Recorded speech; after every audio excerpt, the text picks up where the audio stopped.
Maharashtra bulletin, नई सोच नई दिशा।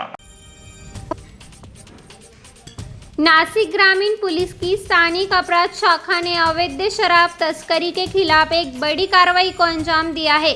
मुंबई आगरा राष्ट्रीय राज्यमार्ग पिंपलगांव बसवंत इलाके में जाल बिछाकर करीब 20,25,000 रुपए मूल्य की अवैध विदेशी शराब जब्त की गई है।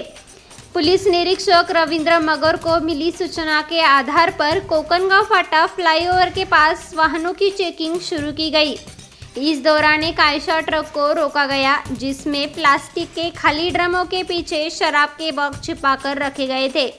पुलिस अधीक्षक बालासाहेब पाटिल के जानकारी दी कि ट्रक से विदेशी शराब के 200 बॉक्स कीमत 20,25,000 रुपए बरामद हुए हैं।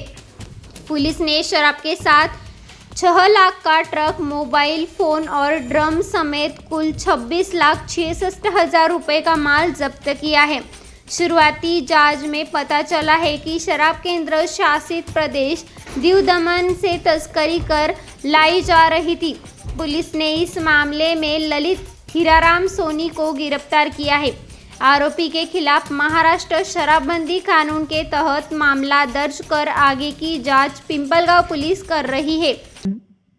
धुळेकडे जाणाऱ्या साईडला एक आयशर टेम्पो ज्याच्या संदर्भातली गोपनीय माहिती मिळाली होती, त्याचा पाठलाग करून ती पकडण्यात आली। त्यामध्ये एलसीपीचे प्रभारी अधिकारी आणि त्याची टीम कार्यरत होती।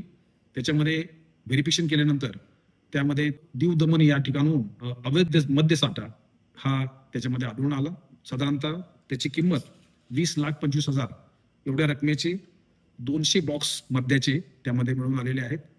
हे वाहन दमनवरून कोणत्या ठिकाणी चाललेलं होतं, या संदर्भात वाहनाचा माल घेणारा आणि पाठवणारे कोण व्यक्ती आहेत या संदर्भातला तपास हा पिंपळगाव पोलीस स्टेशन के प्रभारी अधिकारी करता है। यह सफल कार्रवाई पुलिस अधीक्षक बालासाहेब पाटिल और अपर पुलिस अधीक्षक आदित्य मीरखेलकर के मार्गदर्शन में स्थानिक अपराध शाखा की टीम द्वारा की गई। महाराष्ट्र बुलेटिन के लिए हर्षल घुमरे, पिंपलगांव बसवंत।